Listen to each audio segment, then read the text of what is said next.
Bienvenidos al segmento de Misión con los Profetas.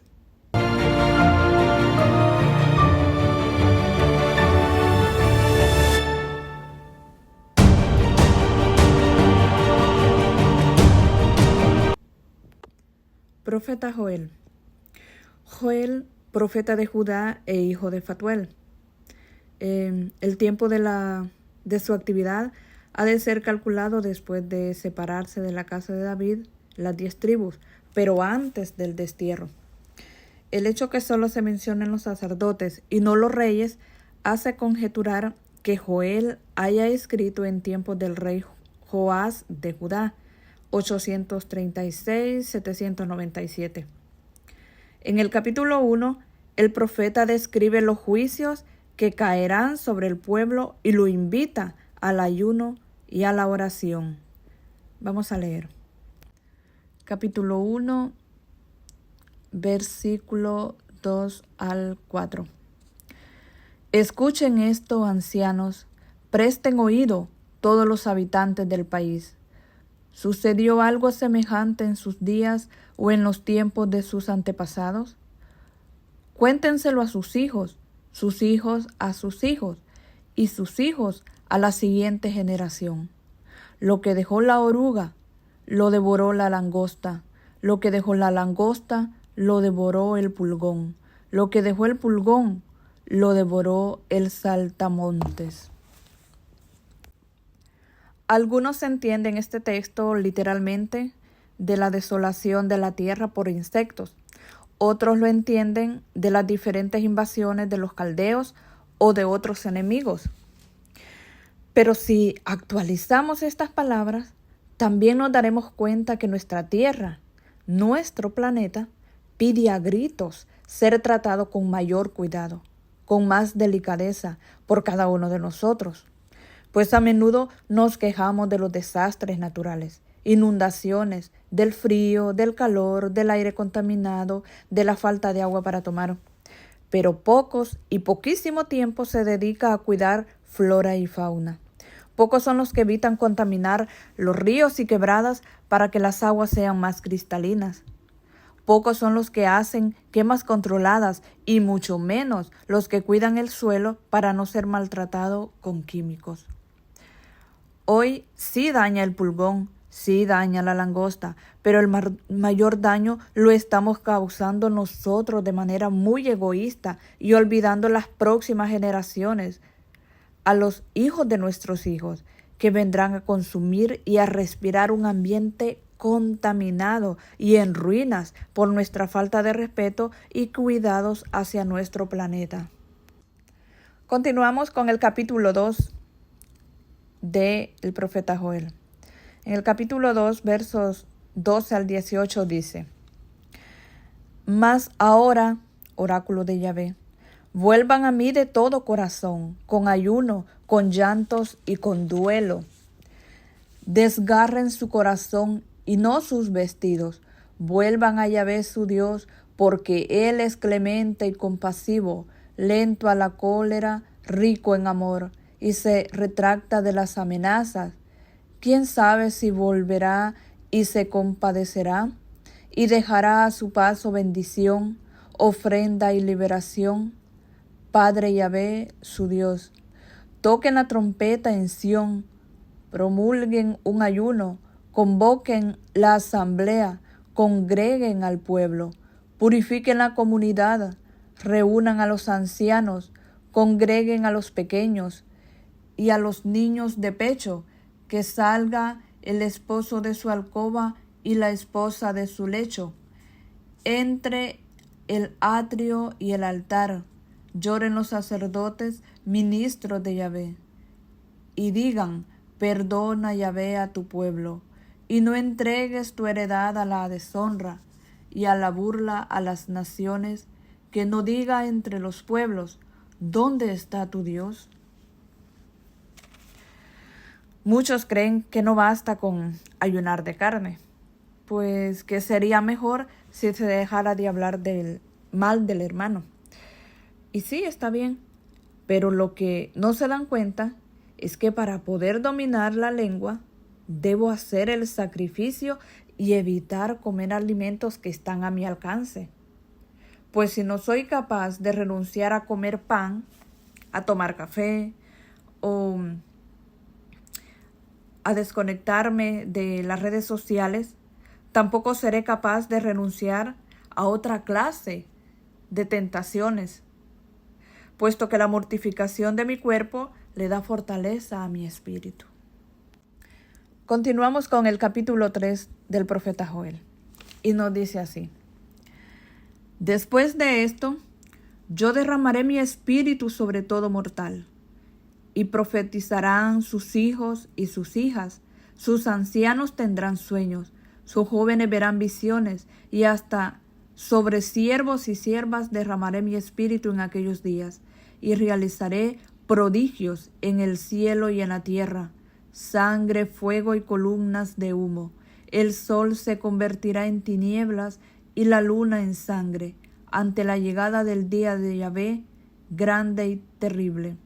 Y todos los que invoquen el nombre de Yahvé se salvarán, porque en el monte Sión y en Jerusalén habrá una escapatoria, como ha dicho Yahvé, y entre los supervivientes estarán los que llame Yahvé. Ahora bien, la pregunta es, ¿estamos formando a nuestros hijos para que escuchen la voz de Dios? ¿Les estamos sembrando la semilla de la palabra para que a su debido tiempo germine?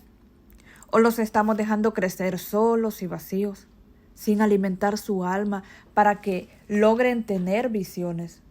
¿O será que estamos demasiado ocupados en que se gradúen, trabajen y luego se vayan de la casa, sin saber dónde cimentar su propia vida?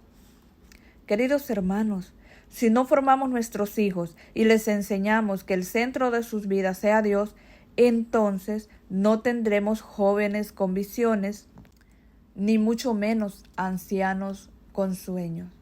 Y esto lo viene a recalcar Hechos de los Apóstoles también, capítulo 2, verso 17 al 21, en el discurso que Pedro hace, que sería pues como la llegada de Pentecostés. Capítulo 4 del profeta de Joel. Capítulo 4, vamos a leer en el versículo 1 hasta el versículo 3.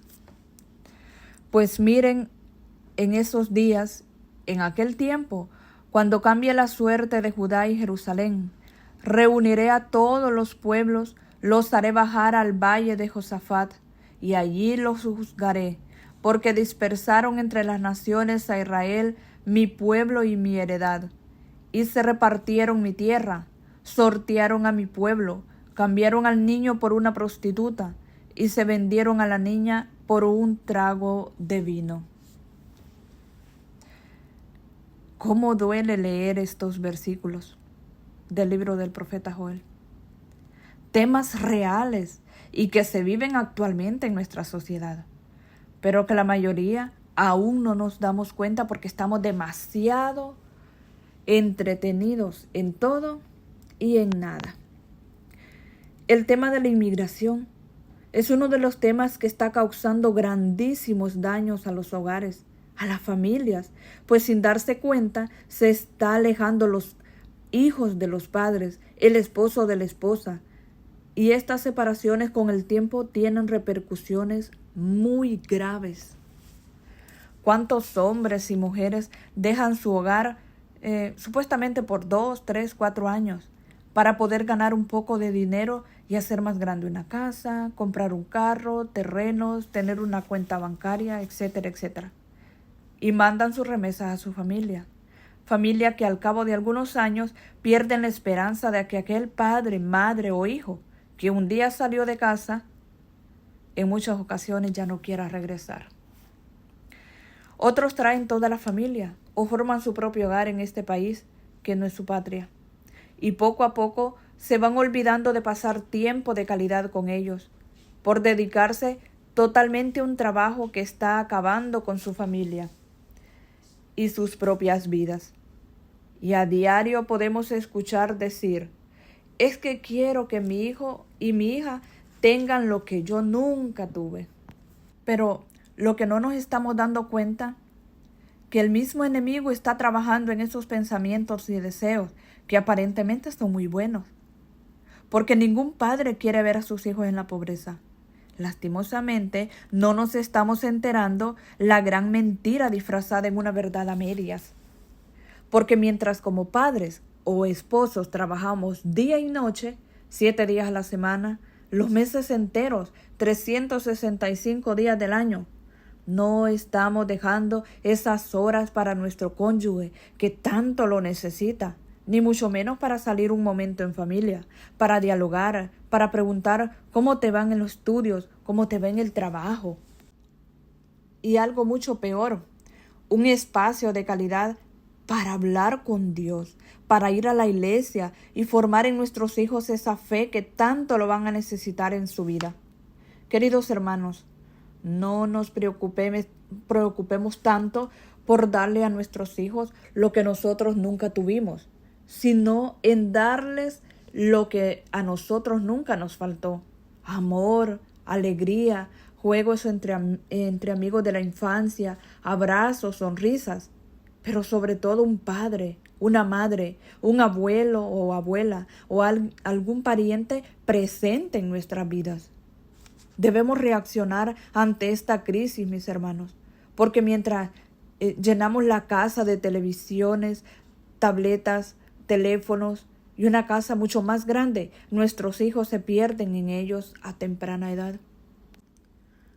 Tristemente, muchos de ellos mirando pornografía y juegos sumamente violentos que engendran en ellos una mentalidad fría, perversa, lujuriosa y sin moral. Pero más que esos, unos hijos con traumas, sin el mínimo deseo de construir un hogar. ¿Cuántos matrimonios echados a perder porque uno de los cónyuges o ambos decidieron reemplazar a su pareja el tiempo de separación, por cualquier razón que haya sido? Y cosa triste es ver que muchas mujeres malversan el tema de la mujer empoderada, y luego de ver que pueden ganar unos centavos, cambian su hogar por diversión, vicios, pecado o cualquier vulgaridad que se les presente como empoderamiento. Aún estamos a tiempo de rectificar nuestros caminos. Sepamos priorizar en nuestras vidas Dios, familia, trabajo y todo lo demás. Estamos a tiempo de evitar vivir solo por cosas materiales, pues si lo hacemos solo por esta razón, tendremos enormes edificios, pero totalmente vacíos, sin amor, paz, unidad, lealtad, abrazos, sin hijos. Casas, pero no hogares. Vienen y estamos viviendo tiempos muy difíciles para las familias, y solamente si nos mantenemos bien despiertos podremos salvar las nuestras.